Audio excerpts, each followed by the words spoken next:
SYL, Menteri Pertanian Republik Indonesia, periode 2019-2024, 2 KS, Sekretaris Jenderal Kementerian Pertanian Republik Indonesia, ketiga adalah MH, Direktur Alat dan Mesin Pertanian, Direktorat Jenderal Prasarana dan Sarana Pertanian, Kementerian Pertanian Republik Indonesia. Adapun konstruksi perkara diduga telah terjadi.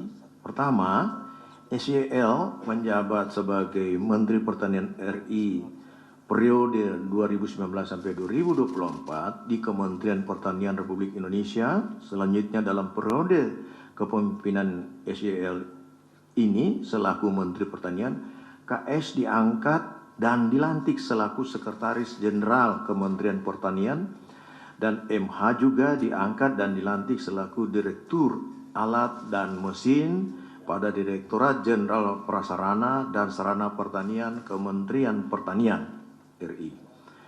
SYL kemudian membuat kebijakan personal kaitan adanya pungutan maupun setoran, diantaranya dari ASN internal Kementan untuk memenuhi kebutuhan pribadi termasuk keluarga intinya.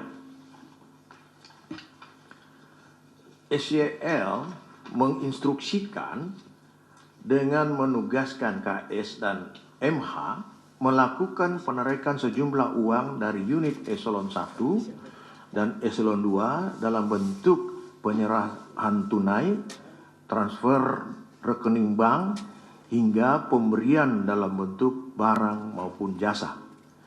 Sumber uang yang digunakan diantaranya berasal dari realisasi anggaran Kementerian Pertanian yang sudah di markup, termasuk permintaan uang pada para vendor yang mendapatkan proyek di Kementerian Pertanian.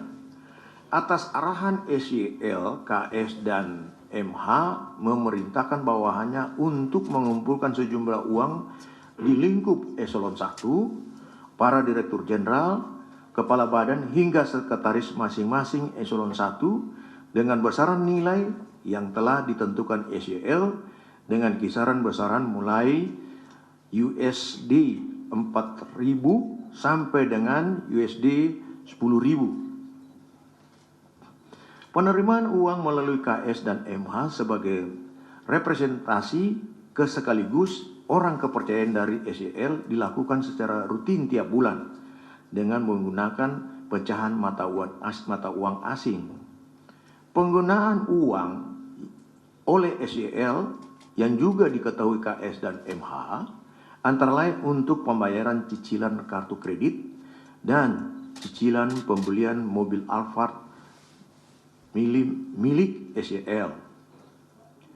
Sejauh ini uang yang dinikmati SYL bersama-sama dengan KS dan MH sejumlah 13,9 miliar rupiah, dan penelusuran lebih mendalam masih terus dilakukan oleh tim penyidik. Untuk kebutuhan proses penyidikan, tim penyidik menahan tersangka KS untuk 20 hari pertama terhitung 11 Oktober 2023 sampai dengan 30 Oktober 2023 di rutan KPK.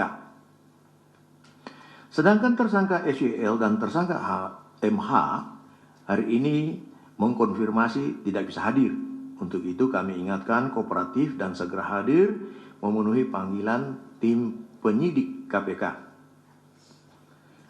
Para tersangka disangkakan melanggar pasal 12 huruf E, pasal 12B besar Undang-Undang Republik Indonesia Nomor 31 Tahun 1999 tentang pemberantasan tindak pidana korupsi sebagaimana telah diubah dengan Undang-Undang Republik Indonesia Nomor 20 Tahun 2001 tentang perubahan atas Undang-Undang Republik Indonesia Nomor 31 Tahun 1999 tentang pemberantasan tindak pidana korupsi, Junto pasal 55 ayat 1 ke 1 KUHP.